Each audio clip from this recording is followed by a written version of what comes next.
Pai, mais uma manhã nós nos alinhamos à tua palavra e pedimos ao teu Santo Espírito que nos dê graça e entendimento para avançarmos e continuarmos mergulhando na tua verdade e que a tua verdade seja estabelecida sobre nós todos os dias da nossa vida. Senhor, te pedimos perdão por todas as falhas, por todos os erros de comportamento, por todas as iniquidades, transgressões, pecados que cometemos, que ofendemos, Senhor, a tua santidade. Por isso, nós pedimos que o Senhor guarda-nos e traga luz para que possa ser transformada nossa caminhada todos os dias da nossa vida. Em nome de Jesus. Amém e amém. Vamos lá? Provérbios 27.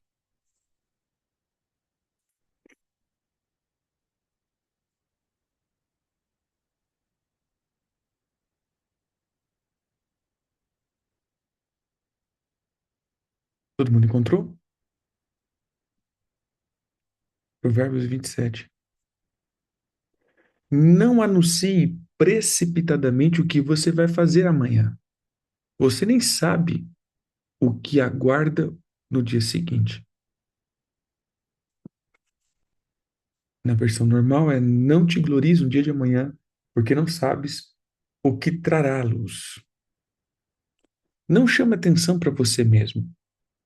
Deixe que os outros elogiem você.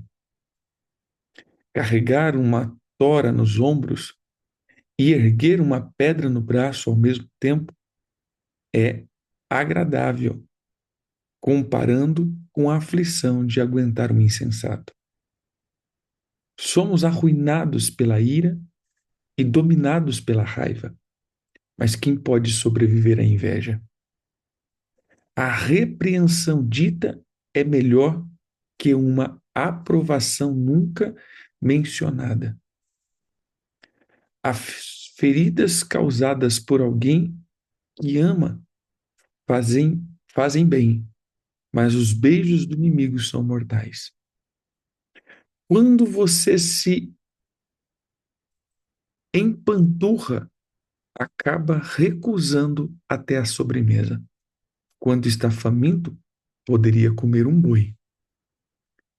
As pessoas que não param e ficam andando para lá e para cá são como pássaros agitados, esvoaçados pelo céu.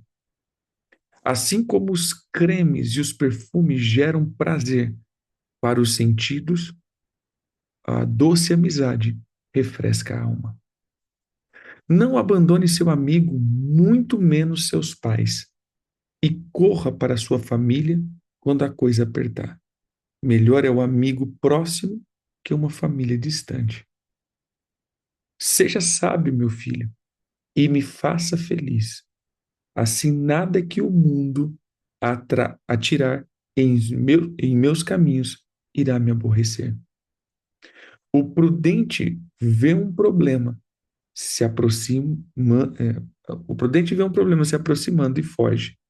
O insensato entra de cabeça e quebra a cara. Não se esqueça não se esqueça da caução quando fizer empréstimo. Tenha cuidado em aceitar o que um visitante penhorou. Se você acordar seu amigo de manhã bem cedo, gritando: acorde, levanta-se, isso vai soar para ele mais como uma maldição do que como uma bênção. A esposa resmungona é como o gotejar de uma torneira pingando. Você não consegue fazê-la parar e dela não consegue escapar. Então, essas primeiras porções de 16 versículos, segundo a Bíblia, a mensagem, ele coloca o tema de você não sabe o dia de amanhã. Veja, ele começa aqui nos primeiros versos de uma forma bem interessante. Se você notar, os primeiros versos ele está falando acerca da inveja, acerca daquilo que é plantado contra você mediante uma inveja. Eu paro aqui para a gente pontuar, a gente vai escolhendo algumas porções, Mas ele fala assim, é, carregar a tora em um ombro, olha a comparação. Você pegar um pedaço de madeira grande em um ombro e uma pedra no outro ombro, ou seja, imagine aqui a carga, uma tora em um ombro e uma pedra no outro, é muito mais agradável do que você se deparar com o invejoso. Então veja, o prejuízo da inveja. Então, de novo, carregar uma tora num dos ombros e erguer uma pedra no braço ao mesmo tempo é agradável comparado à aflição de aguentar o insensato. Perdão, isso é insensato. E eles somos arruinados pela ira e dominados pela raiva. Então, somos arruinados, a ira nos arruina, né? E a raiva nos domina. Mas quem pode sobreviver à inveja? Então, veja, irmãos, existe em uma igreja, determinada igreja, vou dizer assim, eles trabalham muito uma questão que é usado muito sobre olho gordo. Quem já ouviu falar, né? Isso é olho gordo. Até o pessoal brinca, né? O que é bom contra o olho gordo é colírio diet, né? Então, contra o olho gordo, colírio diet e vai embora. Mas entenda aqui uma situação. Toda essa obra da inveja, ele nada mais é do que lançar contra alguém um espírito de morte e de destruição. Todo invejoso, ele libera sobre alguém o espírito da destruição. Então, todos aqueles que são alvos de inveja, eles também são alvos de espíritos de destruição. Então, aqui nós vamos para dois pontos, né? Nós sermos alvo e nós sermos, né? Sei lá, se é assim, ou se nós somos a, o potencializador ou o liberador do espírito da destruição. Então, nós precisamos estar muito atentos, porque isso nada mais é do que cobiçar ou ser cobiçado. O Senhor usa isso aqui como nos Dez Mandamentos: não cobiçarás a casa, os bens, a família, é, ele usa a esposa, né, do teu próximo. Não cobice aquilo que é dos outros. Isso aqui está entre os 10 mandamentos. Porque o olhar invejoso, ele provém de um coração assassino. Irmãos, todo olhar invejoso, ele é o coração de um assassino. Assim foi a vida de Caim. O que trouxe Caim, ou o que trouxe para Caim, ou o que trouxe em Caim, na verdade, o espírito assassino era um coração invejoso. Quando ele olhou aquilo que estava sendo lançado sobre o seu irmão Abel, a bênção, né, a aceitação e aquilo que ele tinha feito, e automaticamente ele olha com um olhar invejoso e passa a perseguir o seu irmão até matar. Então, todo invejoso, ele passa pela característica de Caim. É muito interessante. Veja só, olha o que ele faz, o invejoso. Eu digo que a inveja ele passa por alguns gatilhos, ou por algumas fases. A primeira fase de um invejoso é se alegrar. Imagine aqui, né? Imagine que eu sou invejoso aqui, e você é a vítima. Então, geralmente é alguém próximo, geralmente, né? Mas pode ser também pessoas que a gente não conhece. Mas a pessoa chega assim, você recebe uma bênção. E o primeiro passo é me alegrar. Nossa, que legal que você ganhou isso.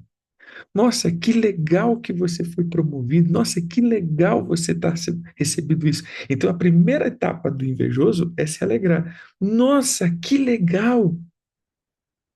Segundo passo é olhar para mim. Nossa, mas eu não recebi. Terceiro passo, me entristecer. Então, primeiro passo, eu me alegro com a tua vitória. Mas no segundo passo, eu me comparo com a tua vitória e vejo que eu não estou andando em vitória como você. Terceiro passo, eu entro numa tristeza profunda. É, mas na minha vida nunca acontece isso. E aí, depois disso, eu passo agora a maquinar uma solução para aliviar a dor da minha alma, que é, tá, mas por que que você recebeu e eu não recebi? Por que que a tua vida está dando certo e a minha não? Por que que as coisas estão acontecendo com você e comigo não? Então eu preciso agora aliviar essa minha dor. O que é aliviar essa minha dor? É começar a achar um mecanismo de aliviar que, cara, não é porque você é melhor do que eu, é porque alguma coisa está sendo favorável a você e não para mim. E aí eu começo ou me culpar, porque eu não presto, ou culpar Deus, porque tem favoritos, ou, entre aspas, achar um defeito em você. E aí eu vou passar agora a perseguir para tentar provar que você não merece tudo isso. Aí vem o momento aonde vai correr para o assassinato, ou seja, eu vou correr para destruir essa pessoa. Então, na verdade, é, eu sempre vou dizendo que é o passo. Eu me alegro, me comparo, me entristeço, procuro um mecanismo e vou querer assassinar. Porque somente eliminando essa pessoa eu me sinto aliviado. Então, na verdade, o invejoso, no fato mesmo invejoso, ele não quer ter o que a pessoa tem, mas ele quer ser o que a pessoa é. Então ele vai sempre, ele vai ser sempre insatisfeito. Não adianta você querer compartilhar com essa pessoa nada. Ela quer ser o alvo da inveja dela. Então, por isso, todas as vezes que somos sendo alvos de o chamado olho gordo ou a inveja, nós geralmente nós vamos sermos alvos de espíritos de destruição. Eu não sei se você já, eu não sei se hoje ainda passa, mas é antigo, né? Aquele era um programa na assim, Rede Globo, que era um cara que ele tinha um óculos assim, ele andava de óculos.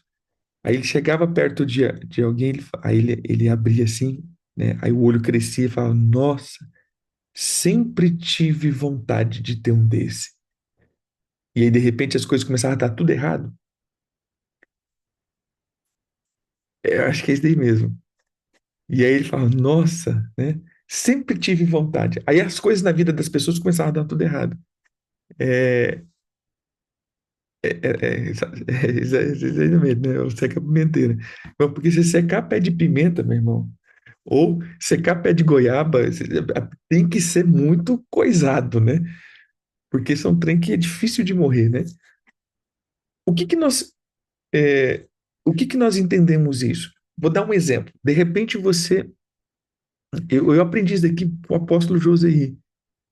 Ele fala isso, fala, cara, a gente tem que tomar cuidado com quem nós contamos e compartilhamos as nossas coisas. Não é, às vezes as pessoas falam assim, é por isso que a gente não pode contar para nada, porque se você contou as coisas não acontecem. Não, não é.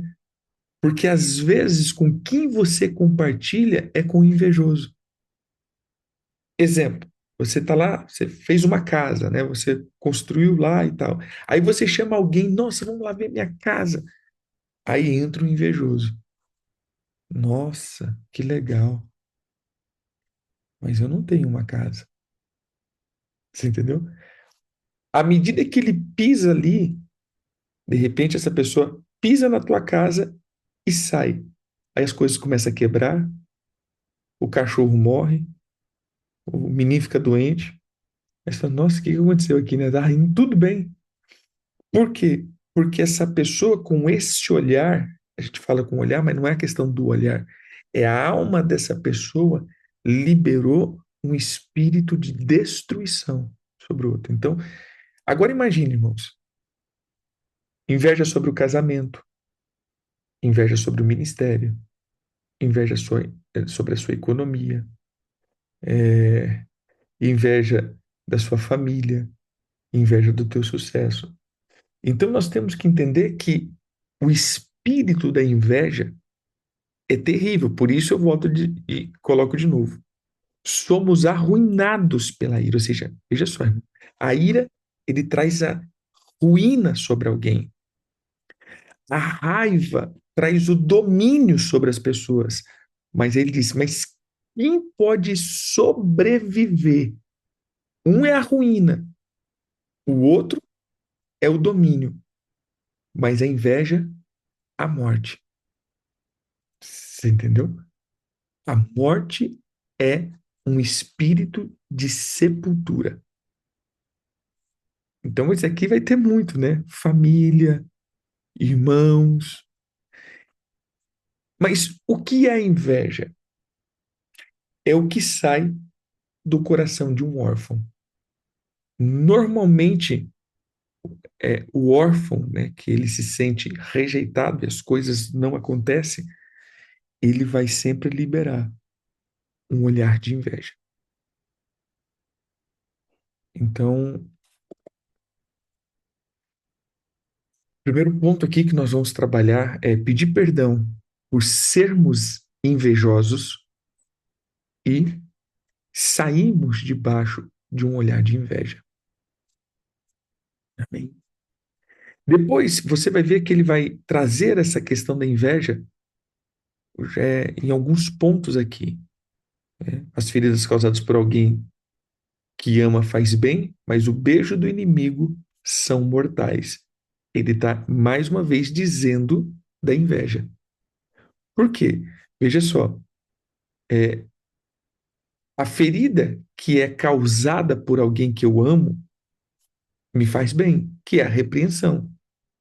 A repreensão, ele salva a minha vida. Ou seja, Deus só corrige quem me ama. Porém, o beijo de um, como que é? O beijo do inimigo são mortais. Mas peraí, como o beijo do inimigo são mortais? Porque, meu, eu não deixo ninguém beijar, seja no sentido não romântico, mas é aquela questão de amizade. Eu não deixo que ninguém que não é próximo vai me beijar.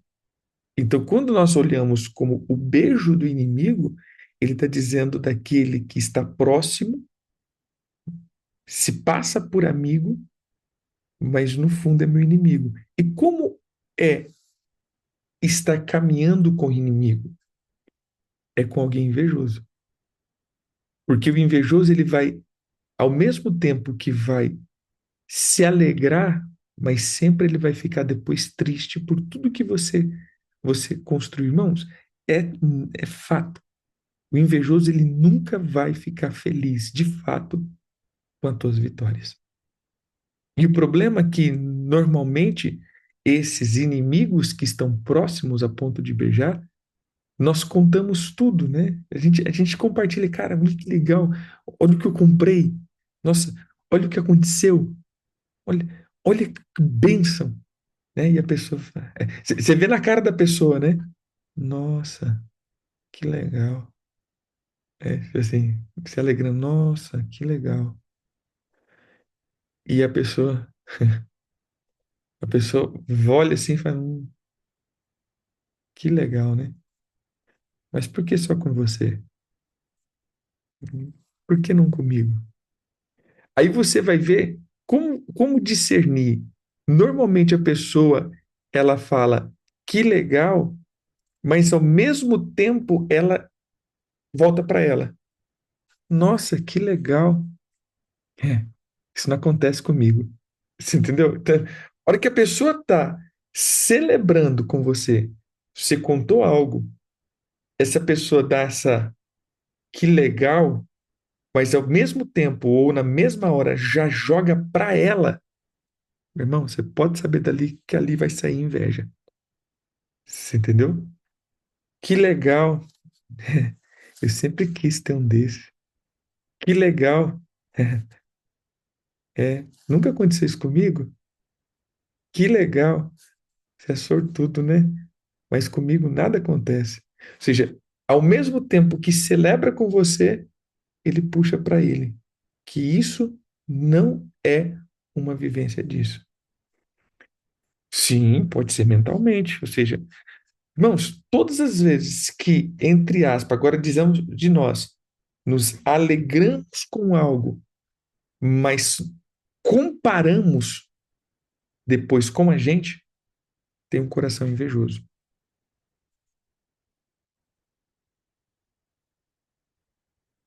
Entendeu? Então a gente precisa tomar cuidado. O verso 2 ele diz assim: não chame atenção para você mesmo. Deixe que outro elogie você. Na versão normal diz assim: seja o outro que te louve, e não a tua boca, o estrangeiro, e não o teu lábio. Ou seja, irmãos, se é você que está falando de você mesmo, isso não tem validade. Você entendeu? Isso não soa bem. Então, olha o conselho aqui, porque isso daqui vai ser também. Ele está dizendo, né, ele está formatando aqui a vida do orgulhoso. Então, o orgulhoso ele vai ser invejoso, porque é órfão. O orgulhoso ele vai se gabar. Então, uma dos fatos do orgulhoso é exatamente isso. Você entendeu? É louvar a si mesmo. Nossa, e aí, você viu como que eu sou bom? Nossa, como que eu sou isso? Ó, porque eu, porque eu faço e aconteço. Irmãos, na verdade, eu nunca vou, de fato, é, ser reconhecido por aquilo que eu digo de mim mesmo. Então, tudo aquilo que eu digo de mim mesmo, se eu posso falar assim, para mim não tem validade. Ou seja, para o outro não tem validade. Se a pessoa que vem falando, não, é porque eu sou bom nisso, eu sou. Não tem validade. É porque eu sou honesto, é porque eu sou romântico, é porque eu sou compreensivo. Para mim não tem validade.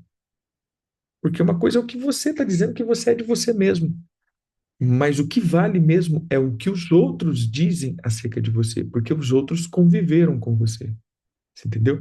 Então, o que realmente vale, que, é, como que eu posso dizer, que conta, não é viver segundo a opinião dos outros, mas é o elogio, ele tem que vir dos outros e não nosso, porque aí sim vai ter uma validade, vai ter um efeito. Vamos ver se tem mais alguma coisa aqui.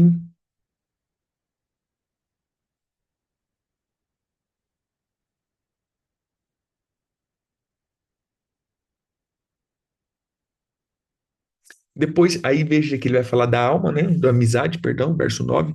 Assim como o creme e o perfume gera prazer para os sentidos, o doce, perdão, a doce amizade refresca a alma. Então,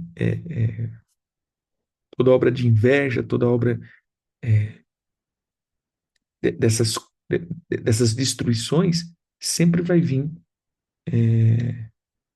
como que eu vou dizer, por alguém próximo. O que vai mais me prejudicar é por alguém próximo. Então, ele diz que, na verdade, a doce amizade, né? E ele vai depois dizer sobre é melhor o amigo próximo que uma família distante. E aí ele vai falando sobre esse cultivar de uma amizade verdadeira, que vai celebrar com você. Entenda, isso é aquilo que a Bíblia fala. É quando eu consigo chorar com os que estão chorando e me alegrar com os que estão se alegrando. Você já parou para pensar que muitas vezes a gente é o contrário? A gente chora com os que se alegra e se alegra com os que chora? Ou seja, a gente chora com os que se alegra é inveja, né? A pessoa está feliz é porque isso acontece com ele. Comigo nunca acontece. Ou quando a pessoa dá mal, né? É isso aí. Falei que essa pessoa não era tudo isso. Então, na verdade, quando eu consigo me alegrar com os que se alegram e chorar com os que choram, esse é um fato muito interessante. Na verdade, isso passa a ser realmente um verdadeiro amigo. Deixa eu ver se tem mais alguma coisa que a gente pode mencionar aqui nessa porção. E ele termina dizendo no 15:16, né? A esposa resmungona é como gotejar de uma torneira pingando. Você não consegue fazer parar e dela não se consegue escapar. É a comparação. Sim, às vezes pessoas se afastam de nós, são afastadas pelo Senhor, mas às vezes, irmãos, é, tem pessoas que elas se afastam, né? Porque elas não aguentam ver a tua vitória. Isso não é aquela coisa de crente, né? Ah, não aguenta ver a vitória, porque. Não, não. Mas o fato é que muitas vezes as pessoas não aguentam ver aquilo que o Senhor está fazendo. Às vezes são coisas simples, irmãos. Porque para a vida do invejoso, lembra, ele não quer o que você está recebendo, ele quer o que você é. Então, seja uma mínima coisa que você recebeu, mínima coisa, para essa pessoa é demais. Né? Porque ele quer ser o que você é. Então, a gente tem que tomar muito cuidado, né? Porque às vezes a pessoa, como ele está cobiçando quem você é, mas na vida da pessoa ele não entende isso. Isso é muito prejudicial. Amém? Vamos continuar aqui. A segunda porção agora, ele traz o título de Seu rosto reflete o seu coração. Verso 17. Como ferro afia o ferro, um amigo afia outro amigo. Um amigo afia o outro, né? Se você cuidar do seu pomar, colherá muitos frutos. Se você honrar o seu chefe, também será honrado. Assim como a água reflete o rosto reflete o coração. A morte tem um apetite voraz e a luxúria jamais se aquieta. A pureza da prata e do ouro é testada quando é levado ao fogo. A pureza do coração humano é testado com um pouco de fama. Triture um insensato até o último osso e não conseguirá remover dele a tolice. Conheça as suas ovelhas pelo nome. Seja cuidadoso com o rebanho. Não as use como garantia. As posses não duram para sempre. Assim, quando a safra chegar e a colheita estiver estocada nos celeiros, você poderá tricotar lindas blusas com a lã dos cordeiros e vender suas cabras por um bom preço. Haverá muito leite e muita carne para alimento, para alimentar sua família nos tempos difíceis. Então veja só, olha o que ele vai colocando aqui. Então, ele começa mais uma vez falando da amizade, né, como o ferro afia o ferro, ou seja, não sei se você já parou para pensar, mas quando você vai afiar algo, é ferro com ferro, ou seja, como um metal afia o mesmo metal, assim também um amigo afia um outro amigo. Então, a amizade, irmãos, é aquele que de fato vai apontar em mim aquilo que eu preciso mudar. Depois, ele vai dizer se tanto esse versículo 18 como o versículo 23 ou 27, ele vai trazer a mesma intenção.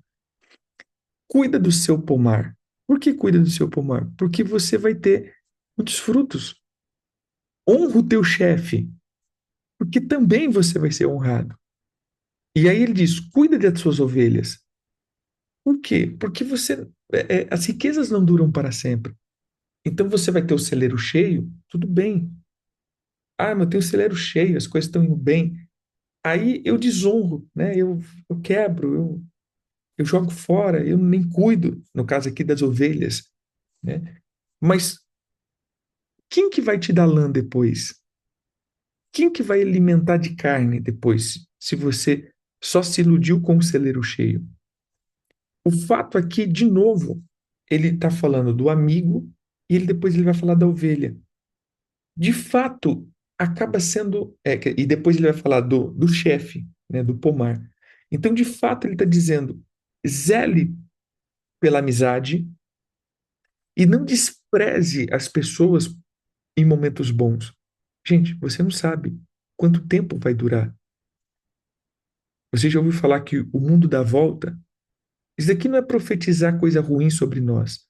Mas entenda, irmãos, todos os dias, todas as temporadas vai ter o dia e a noite. E isso é sempre constante. Vem um dia bom e depois vem um dia mau. Vem a honra, depois vai vir a aprovação. E isso não é profetizar coisa ruim, faz parte da nossa vida. É como a escola, você recebe toda a instrução, depois vem a prova, para você ver se você aprendeu essa instrução. Você foi aprovado, você passa de nível, você passa de série. Assim também é na tua vida. Você aprende, aprende, aprende, aprende, e depois vai vir um teste sobre aquilo. E nesse teste você vai ver se você foi aprovado. Então, se você foi aprovado, você recebe mais coisas. Hoje nós vamos vamos estar com o apóstolo Josias às 18 horas, né, o fim da festa dos tabernáculos. Nós vamos ministrar uma palavra. E uma das questões interessantes que o Senhor tem falado comigo é acerca de novos ciclos e um novo tempo. Veja só, irmãos. Novos ciclos, sim, será online. A gente vai mandar nos grupos. Entenda, entenda o seguinte: eu preciso viver sempre novos ciclos e não um novo tempo. E o que eu vejo as pessoas sempre vivendo? Novo tempo. Entenda assim, fazendo um trocadilho de palavras. As pessoas sempre estão começando tudo de novo.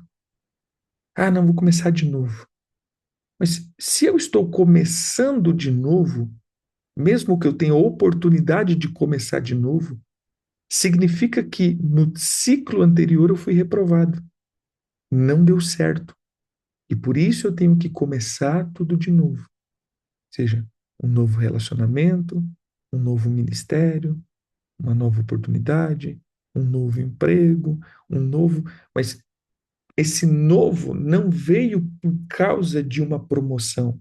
Esse novo veio porque não deu certo e eu vou começar de novo. E tem muitas pessoas sempre começando de novo, começando de novo. Na verdade, o Senhor quer que você comece um novo ciclo. Por quê? O que que seria um novo ciclo? É exatamente isso que eu estava explicando. Eu acabei até aqui, deu tudo certo. Então o Senhor acrescenta sobre mim mais uma responsabilidade. Então eu vou ter novas conexões, eu vou ter novos empreendimentos, eu vou ter uma nova missão, eu vou ter uma nova tarefa. Mas essa nova não é porque eu estou recomeçando, é porque eu terminei essa temporada de aprendizado e prova bem-sucedido. Então abre-se um leque maior. Então eu vou agregando vitórias em vitórias. Agora, o que eu mais vejo são pessoas começando de novo. Eles aprenderam, passaram por uma prova, foram reprovados. Aí eu estou começando tudo de novo. Então essa pessoa nunca sai do lugar, porque está sempre recomeçando. Então, esse ciclo de recomeços tem que parar. Porque se eu sempre estou recomeçando, é porque está dando errado. Eu não tenho que recomeçar. Eu tenho que continuar o que eu já estou fazendo, mas agora em uma nova proporção. Quanto mais eu sou aprovado, quanto mais resistente eu me torno, e isso só as provações podem garantir, ou seja, só as lutas podem garantir que eu estou mais firme. Então, quando é consolidada essa firmeza, eu tenho a capacidade de ter mais peso sobre a minha vida, entendeu? Quanto esse aqui é um livro, não sei se é do Batmani ou do Tozer, que ele diz o poder da pressão. Ou seja, quanto mais pressão eu aguento, mais poder eu vou ter, mais autoridade eu vou ter, mais eu vou ter. Então, como que eu vou saber disso? Eu vou saber pela pressão que eu exerço. E aí, então, por isso que ele está dizendo: cuide, Tozer, né? Cuide do que você está fazendo. Cuide das tuas ovelhas, assim dizendo. Ou seja, não descuide. Não é porque você está com o celeiro cheio, você vai desprezar. Cuidado. Não é porque as coisas estão indo bem agora, você vai desprezar as coisas simples. Cuidado. E aí, então, por isso que ele diz, né? Que o cuidado pomar para colher muitos frutos, honrar um chefe, que você também será honrado. E aí ele diz, né? Como a água reflete o rosto reflete o coração. Eu creio que é isso, né? Ah, no verso 21. Como a pureza da prata e do ouro é testado quando é levado ao fogo, um coração é testado quando recebe fama. Não, é exatamente isso. Você quer conhecer alguém, dá um pouquinho de poder. Gente, infelizmente, tem pessoas que não aprendem nunca. Infelizmente. A soberba sempre será o ponto de destruição de uma pessoa. Se você reparar, todos os que sempre recomeçam é porque passou pelo mesmo ciclo. Que ciclo? Se reergueu, recomeçou, começou as coisas dar certa, se orgulhou e ficou soberbo, arrogância, queda. Recomeço, nova oportunidade, recomeça, as coisas começam a dar certo de novo, se enche, arrogância, orgulho, queda. Mas o problema é que as pessoas não aprendem. Infelizmente, não aprendem. Né? Como eu sempre brinco, né? Nessa longa estrada da vida que eu caminho na questão ministerial, como que eu vejo que as pessoas não aprendem? Se a pessoa está recomeçando, é porque fracassou. E se ela fracassou, é porque de fato ela não sabe como chegar. Perdão, ela não sabe como se manter em um lugar. Porque o fato não é quando você chegar, irmãos, entenda, o importante não é chegar, o importante é se manter. Você entendeu? Chegar em lugares altos é fácil. O problema é se manter lá. Chegar num lugar de vitória é fácil. O problema é se manter nesse lugar. Conquistar a terra prometida é fácil. O problema é ficar lá. Veja, Israel, todas as vezes era levado a sair desse lugar. Quantas vezes a gente viu Israel sendo cativo? Por quê? Ir para a terra até que é fácil. Mas como se manter nessa terra? Isso é mais difícil. Então, isso vai exigir o que nós chamamos de humildade. Então, o que que acontece? A pessoa começa a crescer, começa a ter uma posição, começa a ter alguma coisa, aí a pessoa já começa a ser arrogante, já começa a se orgulhar, aí eu faço, eu aconteço, já começa a desprezar certas coisas, porque agora está acontecendo, porque Irmão, é o caminho da queda. Daqui a pouco a pessoa se perde no meio de tudo isso. É o caminho da queda. Então, creio que chegamos aí no fim aqui desse Provérbios com alguns aprendizados. E vamos estar renunciando a algumas coisas. Amém?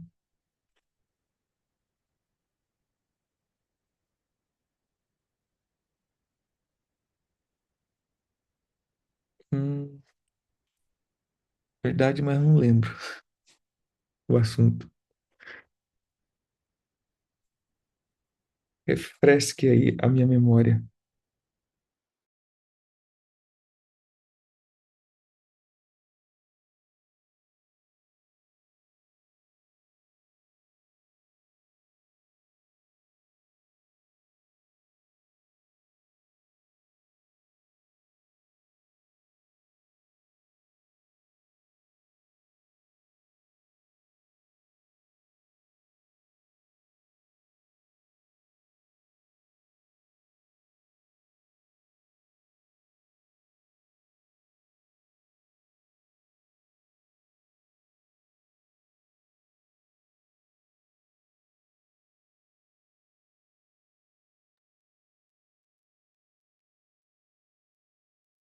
Verdade.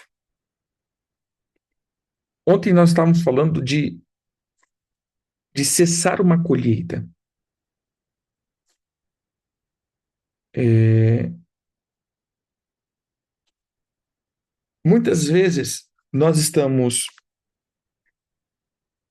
debaixo de uma sentença, de uma colheita maldita, por algo que semeamos. Eu já contei isso aqui algumas vezes, mas como estávamos falando ontem, veja só, o que acontece aqui? Muitas vezes, mesmo aquilo que falamos que fazemos certo, nós estamos debaixo de uma colheita e nós não entendemos. Eu até falei de um caso, né, que eu ia contar. É, é, eu, Existem vários casos, na verdade, né, que a gente vai entendendo. Mas eu vou falar de um caso é, interessante, que eu acho que eu até falei em algumas outras aulas, né? Quando eu comecei o meu ministério, eu comecei realmente debaixo de uma direção do Senhor. Eu realmente comecei diante de uma palavra do Senhor. Mas o problema é sempre o coração que carregamos. E isso é importante. Veja só, eu fazia parte de um ministério, né, quando eu fui para Comodoro, de um pastor que me trouxe para lá, um cara abençoado, né, uma família que me recebeu naquela cidade. E essa família abriu as portas e tudo mais, e eu fui, né? Passei acho que uns 8, 9 meses morando na casa deles e comecei a fazer parte, né? Ele me chamou para ajudar na liderança da igreja. E eu imaturo ainda, novo, né? Tava saindo da primeira vez saindo de casa, indo para um lugar, morar sozinho, né? Apesar de que é na casa dessa família. Mas assim, eu cometi algumas imaturidades na questão do ministério, né, de lidar, eu cuidava da parte do louvor, tudo. Mas a família teve que ir embora. E aí chegou um outro pastor para essa igreja. E não sei, cargas d'água aconteceu. É, não vou só colocar a culpa, né, no pastor, mas eu vejo que começou tipo uma perseguição, né? A pessoa não aceitava que eu estivesse ali, mas também não aceitava eu longe dali. Não sei, o que aconteceu, né? E essa pessoa começou, então, a perseguir, assim, eu fazia parte da liderança, de repente a pessoa chega e te exclui de tudo, né, aquela coisa toda. E eu tinha uma palavra de pastoreio, eu tinha uma palavra de liderança. E chegou um ponto que falei, cara, não dá mais. E aí eu recebi um convite para pastorear. Eu fui cumprir meu chamado, né? Um pastor da minha família. Eu morava numa cidade, saí, o pastor que pastoreava minha família, porque eu era o único de outra igreja. Toda minha família era de uma igreja, e eu fui o único que era de outra igreja, né? E esse pastor falou, cara, você fez seminário com a gente, você fez isso e tal, abre uma igreja aí, né? Vamos caminhar junto. Porque eu estava prestes a casar, e esse pastor era cunhado da minha esposa. Ele falou, cara, vamos caminhar junto aí, né? Você fez seminário, você teve aqui com a gente, você aprendeu com a gente e tal. Ah, beleza, vamos fazer. Então eu já estava sendo meio que escorraçado dessa igreja, né? Tinha uma palavra acerca de ter um ministério, e agora eu recebo o convite para pastorear. Então, irmãos, eu não vejo como algo ruim, ou seja, tudo está casando aqui certinho, né? Ou seja, essa liderança não me quer aqui. Eu tenho uma palavra de Deus acerca do ministério. Recebo o convite para abrir o ministério. Então, que de errado está nisso? Né? Aceitei, ou seja, outra coisa, em todo o tempo eu suportei tudo o que estava acontecendo ali. Eu poderia ter saído antes, mas o fato é que eu suportei todas as perseguições, ou seja, eu era a mensagem, né? O pastor, porque eu tinha teologia, tinha tudo, o pastor, todo santo culto, o pastor colocava um monte de livro e dizia: teologia não serve para nada. Essas pessoas que pensam que tem teologia, era o único que tinha. Né? Então a mensagem era para mim, todo santo culto eu era a mensagem, né? E aí você ficava ali e falei, meu Deus, né? Até que um dia, eu já até falei isso, até que um dia eu cheguei e falei assim, meu Deus do céu, né? Nem vou tocar mais nessa igreja, né? Porque eu era o guitarrista da igreja, eu falei, não vou tocar mais, porque, cara, não tem como. Eu falei, pastor, não tem como tocar, cara, a gente não se bate, né? Você não gosta de mim. Então, enquanto a gente não se acertar isso, como que eu vou subir no altar para tocar? Aí isso daí foi, acho que no fim de semana, no meio da semana ele me chamou e disse, olha, seguinte, se você não tocar, você pode sair da igreja. Ou seja, era a minha deixa, né, de falar assim, tchau. Eu falei, não, pastor, se é isso que você quer, vamos tocar. Aí eu passei mais uns 8 meses, um ano ali sendo a mensagem da igreja, né? E beleza. Então eu suportei o que tinha que suportar. Então eu entendi, olha, eu aguentei, não desonrei, é óbvio que eu não desonrei entre aspas, mas querendo ou não, meu coração não estava legal, eu não tinha comunhão, né, aquela coisa toda. Fiquei ali, recebi o convite, saí para pastorear. Então eu fiz tudo certinho. Mas irmãos, o fato é que nessa saída existia um grupo de 4 jovens, acho que era 3 jovens que saiu comigo, que eram realmente ovelhas minhas, né? Porque eles começaram comigo, eles eram pessoas, é, vou dizer, do mundo, eles começaram ali comigo, eles estavam comigo, que eles olhavam como eu era guitarrista, eu lembro que ele chegava e falava assim, rapaz, você nos ensina a tocar Legião Urbana? Imagina, né? Eu era o guitarrista da igreja. Eu falei, cara, eu nem sei tocar esse trem, e eu tenho um propósito com o Senhor, que eu não toco música secular. Eu falei, não, mas eu vou te ensinar a tocar. Aí eu chamava eles para casa, passava, como eu era solteiro, eles chegavam na sexta-feira em casa e ia embora na segunda-feira. E eu ia lendo Bíblia e escutando alguns, vou dizer assim, rock evangélico, né? Alguns grupos que tinha mais a questão de guitarra, e foi um modo de evangelizar essas pessoas e trazer eles, né? E no fato eles se tornaram depois a minha equipe de louvor, né? Na outra igreja. Então eu fui ensinando, a gente foi fazendo e a gente foi indo e tal. E o fato é que quando eu saí, essas pessoas vieram comigo. Então vieram essas pessoas, vieram umas 8 pessoas, né?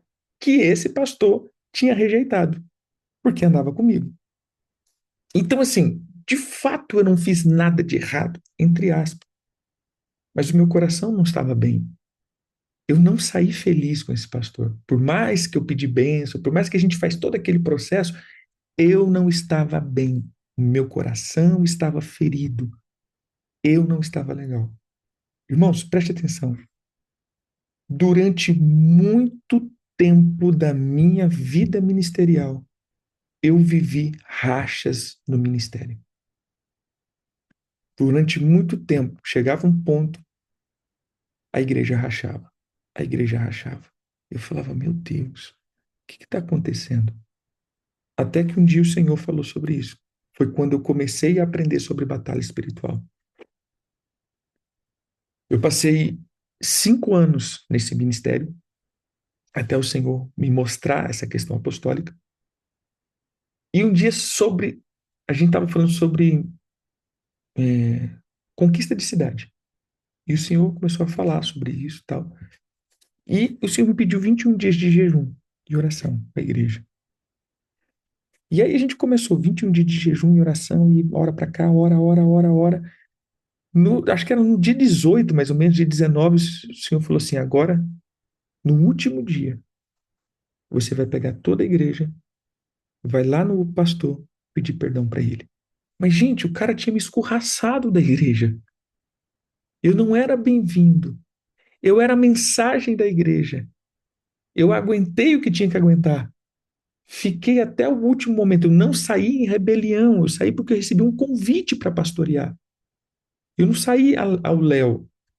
Mas mesmo assim eu estava colhendo do fruto da divisão provocado naquela igreja.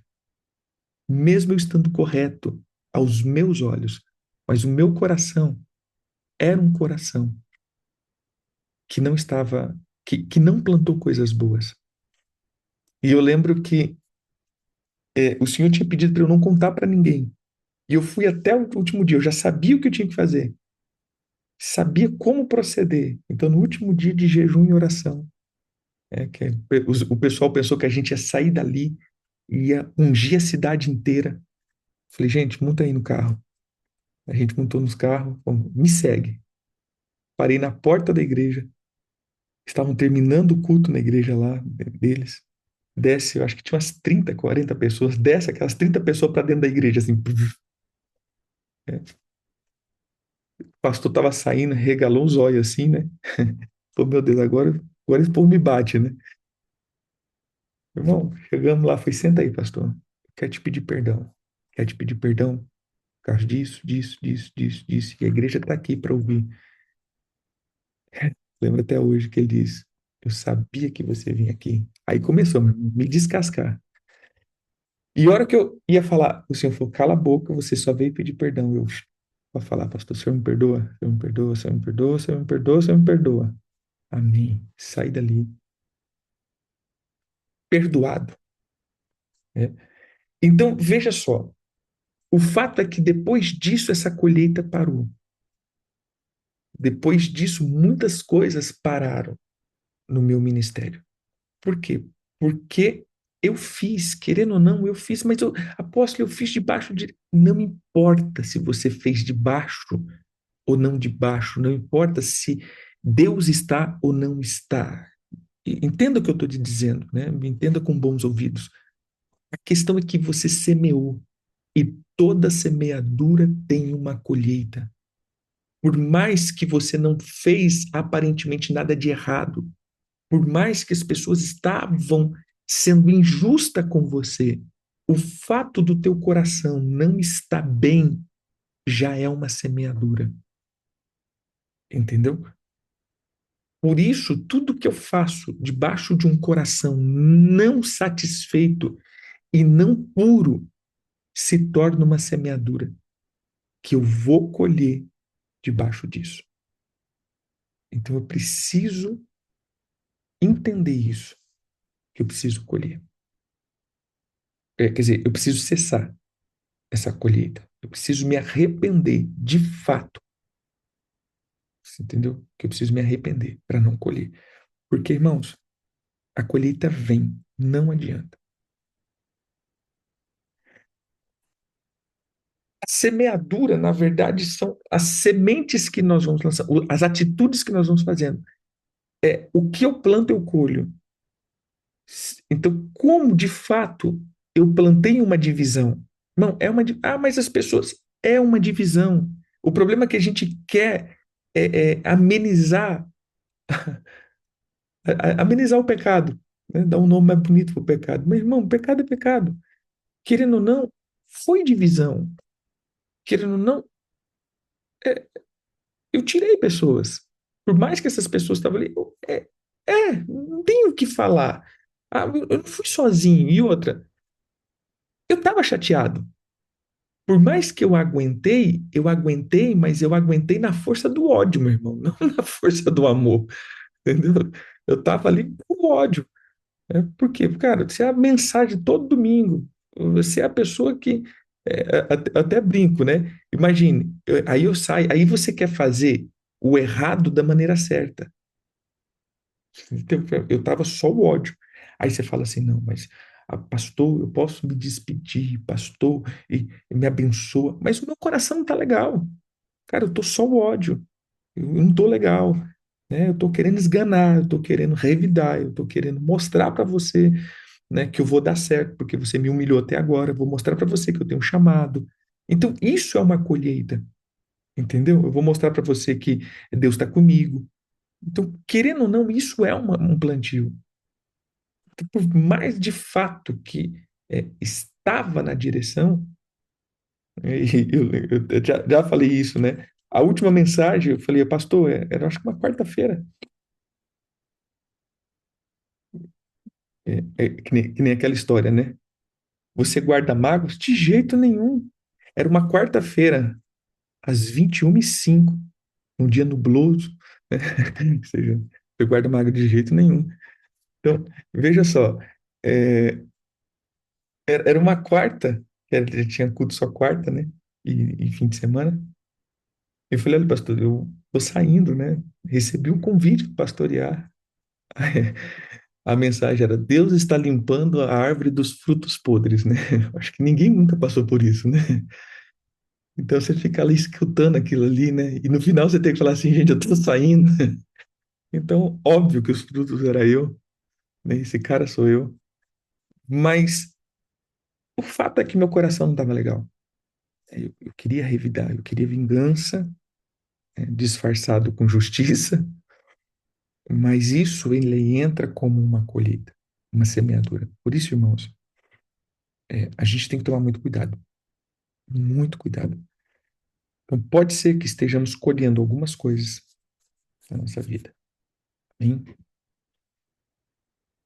Vamos estar orando?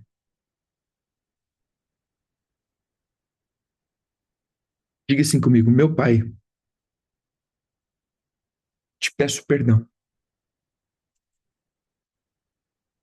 por carregar um coração invejoso,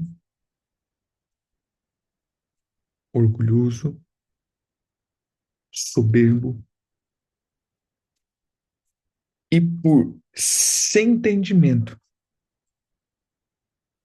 liberar sobre pessoas o espírito de morte e destruição. Peço perdão por não saber lidar com o sucesso e nem permanecer no estado de vitória. Peço perdão pelo descuido, pela arrogância e por toda a semeadura que eu fiz na contenda, na maledicência. Pai, perdoe por todas as palavras que eu semeei de ódio, de vingança, de soberba, de arrogância. Que o Senhor neutralize e desative essas palavras. Peço perdão, Senhor, por todas essas más sementes que eu já lancei, más atitudes de desonra e rebelião. Porque eu sei, Senhor, que a desonra trará uma colheita de desonra. Do mesmo fato que eu desonrei alguém, eu serei desonrado. Do mesmo fato que me senti injustiçado e plantei contendas, fofocas e facções. Assim também, quando eu assumir um cargo de liderança, eu colherei desonra, contendas e facções. Perdoa-me, Pai, e que essa colheita seja desativada na minha vida. Pai, cobre a minha vida, minha casa, os meus bens, contra todo olhar invejoso. Esconda-me, Senhor. Se eu estou sendo vítima de inveja, esconda-me agora. Como diz a tua palavra, o Senhor é aquele que me cobre dos açoites das línguas, que eu seja protegido e guardado, e que seja paralisado agora todo espírito de destruição na minha casa, na minha economia, na minha família, em nome de Jesus. Amém e amém. Amém, queridos? Pai, nós abençoamos a ceia, nós abençoamos, Senhor, essa, esse cálice e esse pão. À medida que os teus filhos comerem, reafirmamos a aliança que temos com o Senhor. Ative, Senhor, a sabedoria, a graça e a abundância na vida dos teus filhos. Abençoamos em nome de Jesus. Amém e amém. Come e beba, que o Senhor te abençoe e te dê um dia de vitória. Vou postar sim. Mais tarde eu posto. Shalom, shalom, queridos.